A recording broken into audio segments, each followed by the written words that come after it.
Oh, hi! Welcome once again to M5's English language learning program, Let's Speak English. I'm Gav Duncan and I'm here on your TV to help you learn English. Now, are you sitting comfortably? Yes? Good. And are you ready for today's lesson? Yes? Good. Okay, well let's learn English together. Thursday! It's Thursday, people! Yes, and that means what? Well, it means that we're 7 days away from the next Thursday in the calendar, for one. It also means that tomorrow is Friday. So, things are getting warmer and warmer. We're slowly warming up, getting ready, increasing our blood pressure, and things like that. Boosting the speed at which the blood is pumping around our veins and arteries. Yes, but that's all coming tomorrow. Today, we've just got another normal day to get through, haven't we? Yes, so, shall we make a start? Are you all ready? Are you ready for this? The penultimate lesson of the second week of the Mega Revision Part 4? Yes? Well, I certainly hope so, because here it is. See you on the other side, people. See you on the other side. So, do you all remember the idea of to struggle? Do you all remember what the rugby player did when the other players tackled him?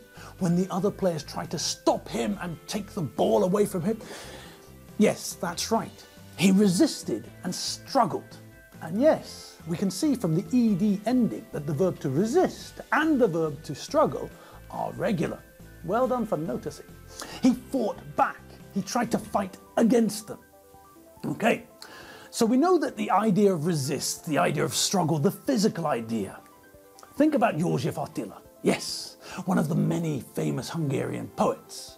Now, in Attila's sister's autobiography, she wrote about a man who wanted to go out with and possibly marry their mother. Now, when this man came round to the family flat, what was his name again? Grun, I think. Anyway, Jolan relates the story about one time when this man came to their flat. This man put Attila on his knee. He sat Attila on his lap.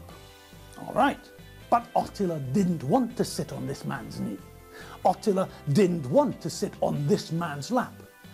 So, what did he do? What did this young boy do? Yes, that's right. The man was holding Attila, and Attila was struggling. He was struggling to get free, to escape from this man's hold on him. So again, as we can see, a lot of the time when we use the verb to struggle, we are thinking of a physical idea. Okay, so we know that it can be a physical verb, a physical idea, but do you all remember what I was telling you about learning German when I was younger? Yes, as I said, at my school, there were only two possibilities for language learning, French and German. And we all started learning French when we started secondary school at the age of almost 11. All right, so as I told you, if someone was good enough at French, then after 3 years, I think, but I might be wrong, it was a long time ago, it might have been 2 years. Anyway, that's not important. The thing is that if you were good enough at French, then the teachers told you to try German. Okay. Now, I was good enough at French, so my teachers put me in one of the classes to learn German. And the first year was fine. We learned German, we learned fantastically important and useful sentences like my favorite, Lumpi ist mein Hund. Great! A dog called Lumpi! All right, so as I said, the first year went well. We all passed the end of year exam and I got 89 or 90%. A fantastic result. Okay, but then the storm clouds started to gather. In our second year of German, our teacher, Frau Royston, tried to introduce us to German grammar. Oh dear. That didn't work. For us, children who didn't understand English grammar, German grammar was like trying to learn Chinese, underwater, backwards, in the dark, with one hand tied behind our backs. And this is where we see the mental idea of struggle coming forward. we started to struggle, not physically, but mentally. We were trying to learn German grammar, but we were completely confused by the der, die, das, die, der, die, den, die, dim, sun, pop, sun, fun, or whatever it was. Try to imagine a war between us and German grammar. That's what it was, and German grammar was winning. We were fighting and fighting, trying to understand the grammar, but we weren't doing very well. We were struggling. Imagine if you throw someone who can't swim very far into a fast-flowing river and tell them to swim to the other bank, the other side. What will happen? Yes, they'll struggle. They might make it to the other bank, but they won't do it easily. Okay, so that's the physical idea again, but let's finish on a mental example. Imagine that you work really, really hard and the teachers in your school put you into the best class. Great! But now, imagine that when you get to this new class, you look around to see who else is in the class and see... Oh my God! You're in a class with Einstein, Copernicus, Sir George Albert, Teller Edder, Sir Isaac Newton and Neumann Janosch. Okay, so I'm not trying to hurt your feelings, but if you stay in this class, you're going to struggle to keep up. Yes, you might be able to follow the classes, but it's not going to be easy. You're going to struggle, unless you're a genius. In that case, you'll fit in perfectly and probably feel right at home. All right, so we finished our brief run-through of the present continuous, so that means it must be time for us to have a look at the past. Yes, people, it's time for us to head back in time. Well, sort of. It's time to look at the past simple.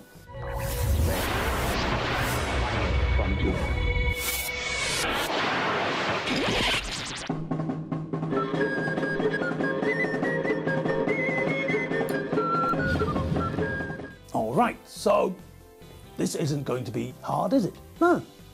We've seen the past simple before, so all we need now is a brief reminder of a couple of things to make sure that we're all on the ball, like this bloke here.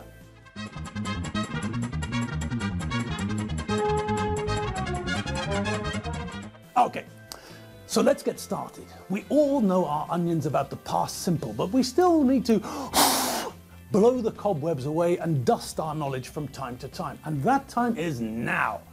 Okay, first things first. The easy stuff. The verb to be in the past simple tense is really simple. In the present simple, the verb to be has got count them, three forms. Am, are, and is. We know this. We know that if we're making a sentence when the subject is the first person singular, then we need am. If the subject is the second person singular, then we need are. If the subject is the third person singular, then we need is. And just like the second person singular, if we're making a sentence with any of the plural forms, we, you, or they, then we also need are. All right, so that's the present simple. What about the past simple? Well, as I'm sure you all remember, the past simple form of the verb to be is even easier than the present simple form. In the past simple, the verb to be has only got two forms, was and were. We use was for the first person singular and the third person singular, for I, he, she, and it. And we use were for all the other subject forms, the second person singular and all the plural forms. You, we, you, and they. Simple. No? Yes, it is. Good. Righty-dokie. So that's the form of the verb to be in the past simple. What about the meaning of this tense? When do we use the past simple? Well, that's simple too, isn't it? We use the past simple tense to talk about something which happened at a certain definite time in the past. Okay, so if we're talking about something which happened in the past, something which started and then finished in the past, then we use the past simple. Last year I was 47. In 1978 we moved to Scotland. But we know that we don't only use the past simple with things that happened a long time ago. If I want to describe something from 2 minutes ago, I can use the past simple. A couple of minutes ago, I asked you a question. I woke up at 6:30 this morning. I watched TV last night. I drank a cup of coffee at home this morning. All of those sentences were in the past simple. So if it happened in the past, even if it was only a couple of seconds ago, it's still a situation where we use the past simple. It happened. It's finished. It's in the past. It's the past simple. Okay, so we know the form for the verb to be, and we know that it's very simple. There are only two forms to worry about, was and were. So let's think about making some past simple sentences with the verb to be. Okay, positive. What are we going to do? Yes, that's right. Start with the subject, follow with the correctly conjugated form of the verb. Okay, so have a go at completing these sentences. It shouldn't be difficult. He to be late this morning. I to be at work on Thursday. She to be at home. The weather to be terrible last week. To be your holiday nice.